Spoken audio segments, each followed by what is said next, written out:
एक और अहम खबर, मालवा न्यू कॉलोनी कुंजर टनमर्ग में घमासान की झड़प के दौरान अब तक 4 मिलिटेंटों को हलाक किया गया है।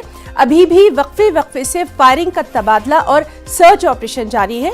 गुज़िश्ता रोज से यानी 30 घंटों से अब तक जारी इस एनकाउंटर में लश्कर तैयबा का सरकर्दा कमांडर और सबसे तवील अरसे तक जिंदा रहने वाला यूसुफ कांतरू समेत 4 मिलिटेंट हलाक हुए हैं, जबकि एक फौजी ऑफिसर समेत 4 फौजी, एक पुलिस कांस्टेबल और एक शहरी जख्मी हुए हैं।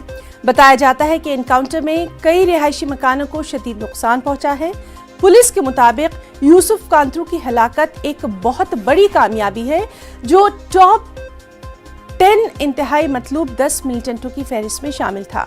वाज़ेह है कि पुलिस का कहना है कि गुज़िश्ता रोज सुबह 4 बजे एक मुश्तरका मुहासरे और तलाशी कार्रवाई शुरू की गई। सर्च ऑपरेशन के दौरान जब मुश्तरका सर्च पार्टी मुश्तबा मुकाम पर पहुंची तो मिलिटेंटों ने उन पर अंधाधुंध फायरिंग कर दी। फोर्सेज ने मौसर जवाबी कार्रवाई की, जिसके नतीजे में तसादुम हुआ।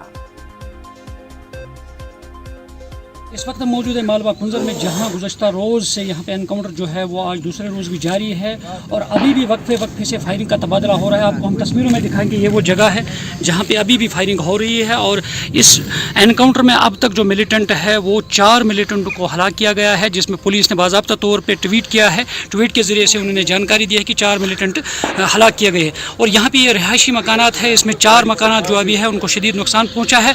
और यहाँ पर आपको हम बताएंगे अभी भी फायरिंग का तबादला जो है वो जारी है। इसमें बताया जा रहा है कि पाकिस्तानी मिलिटेंट जो है वो अंदर मकान के अंदर छुपे बैठे हैं। और अभी देखना बाकी ये है कि कितनी देर के अंदर इस एनकाउंटर को यहाँ पे अख्ताम किया जाएगा। मुनीर हुसैन, विजिटिंग उर्दू, मालवा कुंजर। और करेंगे हमारे साथी मुनीर हुसैन हुर्रका। मुनीर, इस वक्त की आपसे ताज़ा हम सूरत हाल जानना चाहेंगे। जिस तरह से लगातार आप हमें अपडेट दे रहे हैं कि अभी भी ये एनकाउंटर जो है ये जारी है, अभी क्या कुछ सूरत हाल?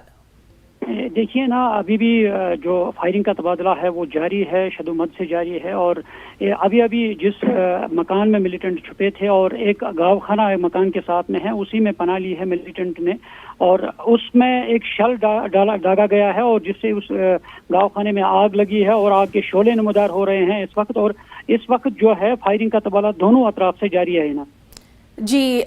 हलाकत के ताल्लुक से एक बार फिर से हमारे नाज़रीन को बताइए। जी है ना, हलाकत के बारे में अभी पुलिस ने भी ट्वीट किया है, 4 मिलिटेंट जो है उनको हलाक किया गया है। और अभी बताया जा रहा है कि एक पाकिस्तानी मिलिटेंट जो है वो अंदर बैठा हुआ है और उसके वो जिस गाँवखाने में है उसी गाँवखाने के अंदर वो बैठा है और फायरिंग का दोनों तरफ से तबादला जारी है। और अभी हम वहाँ ग्राउंड जीरो पे मौजूद है। हम इस वक्त जो तस्वीरें हम अपने नाज़रीन को दिखा रहे हैं कि में अभी आग के शोले जो है नमूदार हो रहे हैं और जो इलाका है इर्द गिर्द जितने भी रास्ते हैं उन्हें सील किया गया है और किसी को वहां जाने की इजाजत नहीं है। पुलिस ने बाज़ाब्ता पे बोर्ड लगा है और किसी को एनकाउंटर साइट पे आने की इजाजत नहीं है ना। जी मुनीर, तो लगातार इस बेहद अहम खबर के ताल्लुक से लगातार हम अपने नाज़रीन को बता रहे हैं। बहुत बहुत शुक्रिया आपका तमाम तर तफसीलात के लिए। गुज़िश्ता शनिचर को रामनवमी के मौके पर जहांगीरपुरी में तशद्दुद के बाद आज पहला जुमा है। इस